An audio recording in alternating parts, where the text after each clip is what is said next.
I have to be honest with you about something we all do quietly and almost never say out loud. We retire people in our minds long before they retire from anything. You've watched it happen. At a certain age, the phone rings less. People stop asking your opinion. They start talking about you in the past tense while you are still standing in the room. He was such a hard worker. She used to run that whole department. You are not gone. You are right there. But somewhere along the line, the world quietly decided that your important years were behind you, and nobody had the decency to say it to your face. So you started to believe it yourself, that the big chapters are written, that whatever your life was going to amount to, it has mostly amounted to it already, that what is left is the slow part, the waiting part, the part where you keep busy and try not to be a burden. I need to tell you about a man who wrote down the math of a human life. He put it in a song. He said, "Our years are 70, and if we are strong, maybe 80, and then they are cut off and we fly away." People have quoted that line for 3,000 years. It sounds like a man near the end doing the arithmetic on what is left. But here is what almost nobody notices about that line. When he wrote it, the single thing he would be remembered for the rest of human history had not happened yet. He had not done it. He was not building up to it. As far as he knew, his life was already over. And he was 80 years old. Hold on to him. We are coming back to him. Because this is not a video about staying young. It is not a video about how 70 is the new 50. And it is not a gentle little reminder that you can still be useful if you just try hard enough. It is a video about a strange, stubborn pattern that runs through the entire Bible, where the God who made time keeps reaching right past the young and the strong and the obvious, and lays his heaviest, most important work on the shoulders of people the world had already finished with. Stay with me, because if that pattern is real, then the chapter you think is already closed may be the exact one God has been waiting to write. Let me start with the shepherd. There was a man who, for the first 40 years of his life, had everything. He was raised inside the most powerful household on earth. He wore the linen of a prince. He ate at tables most people would never see. His name was Moses, and if you had met him at 39, you would have called him a man with a future. And then, in a single afternoon, he threw it all away. He saw one of his own people being beaten, and something in him broke, and he killed a man and buried him in the sand. By the next day, everyone knew. The prince was a murderer. So he ran. He ran out of Egypt and into the desert, and he kept running until the green ran out, and there was nothing left but rock and heat and silence.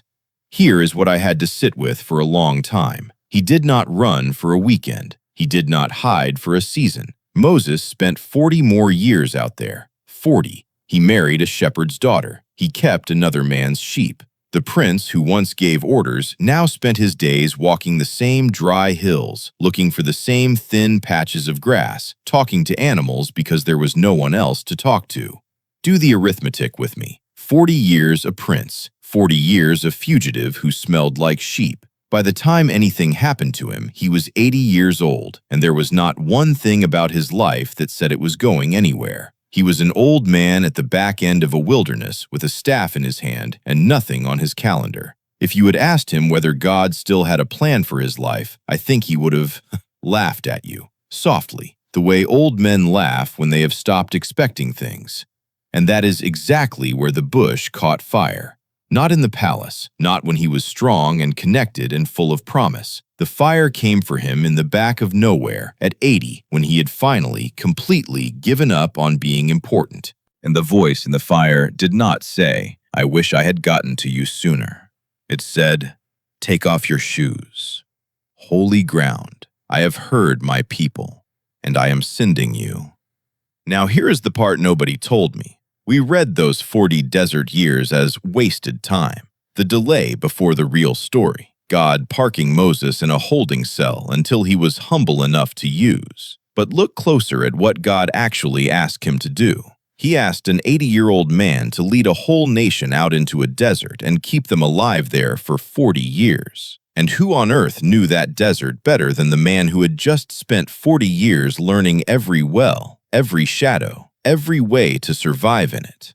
The text does not spell this out in so many words, but it is hard to miss once you see it. God did not waste those 40 years. God was writing the curriculum. The wilderness was not the punishment before the calling. The wilderness was the training for the calling.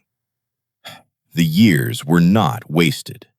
Now let me take you back further to an even older man and a promise that took so long to keep that his wife laughed in God's face.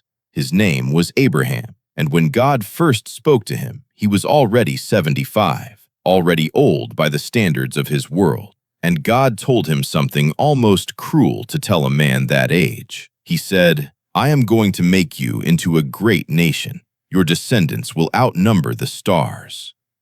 There was just one problem. Abraham did not have a single child, and his wife Sarah was not far behind him in years. So the two of them did the only thing they could do. They believed it, and they waited. I want you to feel how long they waited. Not a year, not 5. They waited 25 years. Think about what that does to a person. Every season that passes, the promise looks more impossible, not less. Every birthday is one more candle on a cake for a dream that is not coming true. At some point, Sarah got so tired of waiting that she tried to force it herself, handed her servant to her husband, made a mess that the world is still living in. They were not saints serenely trusting God. They were two old people slowly running out of road, doing the math, and the math said no. And then, when Abraham was 100 years old and Sarah was 90, she got pregnant. When the angels first said it would happen that year, Sarah laughed. The quiet, tired laugh of a woman who had stopped believing her own body could surprise her. And God, gently, did not scold her for it. He just asked one question that I cannot stop thinking about. Is anything too hard for the Lord? She named the boy Isaac. The name means laughter. The very thing she did when she gave up became the name of the thing God gave her. That is not an accident. That is God leaving a fingerprint on the joke. Here is what nobody tells you about waiting. While Abraham and Sarah felt like nothing was happening, the most important thing in their entire lives was happening. It just did not look like anything from the inside. It never does. You know that feeling. The quiet stretch where the calendar is empty and the prayers feel like they are hitting the ceiling, and you wonder if God forgot which address you live at. I am not going to tell you that stretch is comfortable. It is not, but I will tell you what the story says. The stretch where nothing seems to be happening is not the stretch where God is absent. Sometimes it is the stretch right before He keeps the promise. Let me tell you about the man who waited the longest and stayed the gentlest. His name was Caleb. When he was 40 years old, he was one of 12 men sent to scout out the land God had promised. 10 of them came back terrified, spreading fear through the whole camp, saying the people there were giants and there was no hope. 2 of them, Caleb and Joshua, came back and said, "We can do this. God is with us." And because the people listened to the frightened 10 instead of the faithful 2, God let that entire generation wander in the desert until they died. 40 more years. And here is the part that should stop you cold. Caleb had done nothing wrong. He had been right, he had been brave, and he still had to wander for 45 years, watching friends and family fall in the sand around him because of a failure of nerve that was never his. Picture those years from the inside. He is 45 when the wandering begins. Then he is 50, then 60. He buries the men he once scouted beside, the ones who panicked and the ones who believed, lowered into the same sand under the same wide sky, one funeral after another. Every grave is for a promise he was told he would live to see, pushed a little further out of reach. 45 years of walking in slow circles to pay down a fear that was never his. If anyone ever earned the right to turn bitter, to stop hoping, to decide the best part of his life had been stolen by other people, it was that man, and he never did. And I think some of you know that arithmetic better than you would like to. The decade lost to an illness you never asked for. The years poured out caring for someone or surviving a stretch you never chose. Time you cannot get back, spent paying down something you did not break. And underneath it all, the quiet fear that the good years got used up and there is not enough left now to matter. But watch what Caleb says when he finally stands in the promised land. He is 85 years old now, and he walks up to Joshua, and he does not ask for a rocking chair and a quiet corner. He points at the hardest piece of land in the whole country, the high hill country where the giants still lived, and he says, "Give me this mountain." He says, "I am as strong today as I was the day Moses sent me out. I am ready for this." 85 years old, and he is asking for the fight nobody else wants. Not because he was special, because he never let the wasted years convince him the rest of his years were worthless too. He kept his strength by keeping his hope. He walked into his 9th decade and asked God for a mountain. The years were not wasted. And now I want to bring you to the two people this whole video is really about, the two the other channels skip, because they are the ones who tell you the truth about what this is actually for. There was an old man named Simeon who lived in Jerusalem. The Bible never tells us his age, but everything about him reads like a man near the end. He had been promised one thing, just one, before he died, that he would see the one God had sent to save his people. So every day he went up to the temple, and he watched, and he waited, the way an old soldier stands a long night watch waiting for a dawn he is starting to doubt he will live to see. And one ordinary day, a poor young couple walked in with a baby to do the simplest, most common religious duty there was. Nobody else looked up, but Simeon crossed the courtyard, and he took that baby in his arms, and he knew. And he said the words that have been prayed at the end of life ever since. He said, "Now, Lord, you can let your servant go in peace."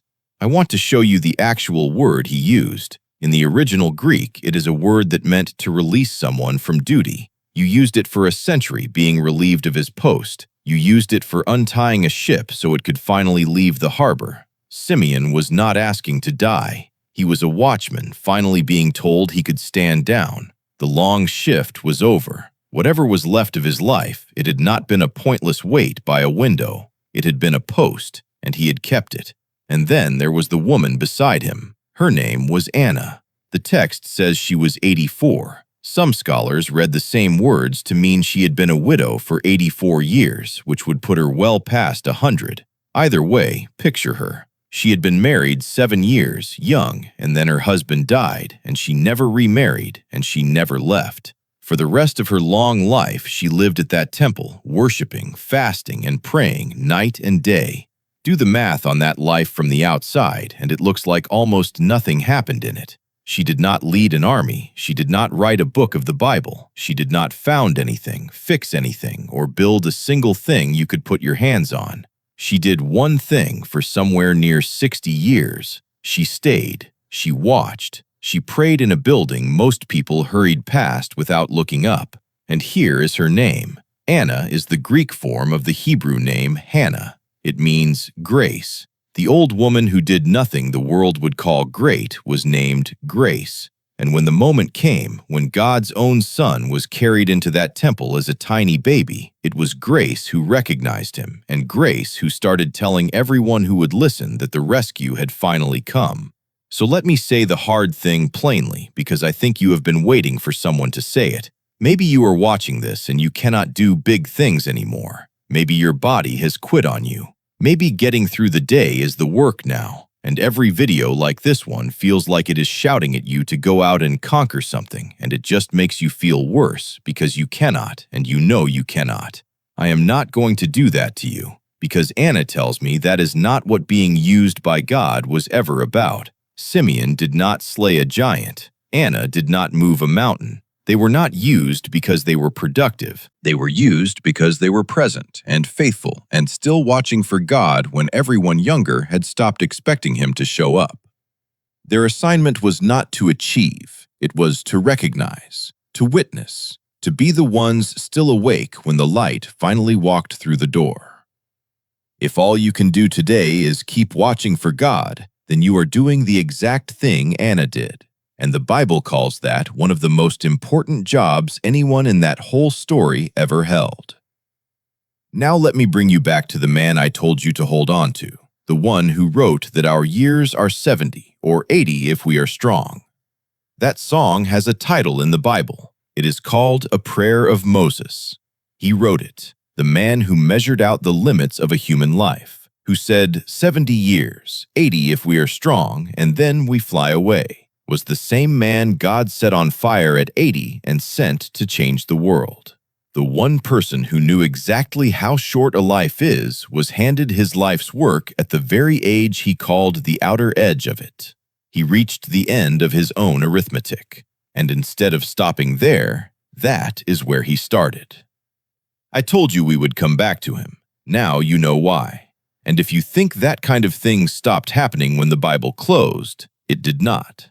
A little under 100 years ago, there was a farm wife in upstate New York named Anna Mary Robertson Moses. Yes, Anna, and yes, Moses. She spent her whole life raising children and working the land, and in her old age, she kept her hands busy with needlework until arthritis took even that. A widow in her late 70s whose fingers no longer worked. By every measure we use, the end of the line. So she picked up a paintbrush instead, and the world came to know her as Grandma Moses. She painted into her 90s. She painted almost to the day she died at 101. The work her name is remembered for came after the age when nearly everyone, herself included, would have said it was far too late. So look at the whole pattern one more time, because every piece of it is something you can check for yourself. Abraham at 75 and again at 100, Moses at 80, Caleb at 85, Simeon and Anna at the very end of their long days. Again and again, the God of the Bible did the work his name is tied to through people the world had already crossed off its list. This is not one lucky story you can wave away. It is the way he moves. Which means the quiet years you are sitting in right now are not what you have been told they are. The empty calendar, the prayer that has gone unanswered so long you have stopped expecting it, the long wait that feels like a holding pattern before your real life starts back up. In this story, that waiting is almost never the dead time before something happens. It is usually the exact place where God is already at work, building the thing you cannot see yet because you are standing on the inside of it. And here's the part I want you to feel and not just hear. You have spent years quietly afraid that they added up to nothing, that you started too late or wasted too long or already missed whatever you were made for. Tonight, I am asking you to set that down, because the same God who lit a fire in front of a forgotten shepherd at 80, who put laughter into the arms of a woman of 90, who handed an 85-year-old the steepest mountain in the country, and who let an old woman named Grace be the first in all the world to know her Savior, that God has not crossed you out. He has never once retired anyone he loved. The years were not wasted. So tell me, down in the comments, what is the one thing you quietly decided it was too late for? Say it out loud, just once, and while you are still sitting with it, picture one last thing. The old man at the back of the wilderness, the one with nothing left on his calendar, bending down to slip the sandals off his feet because the ground he had walked for 40 empty years had just begun to burn. He was 80. He was only getting started.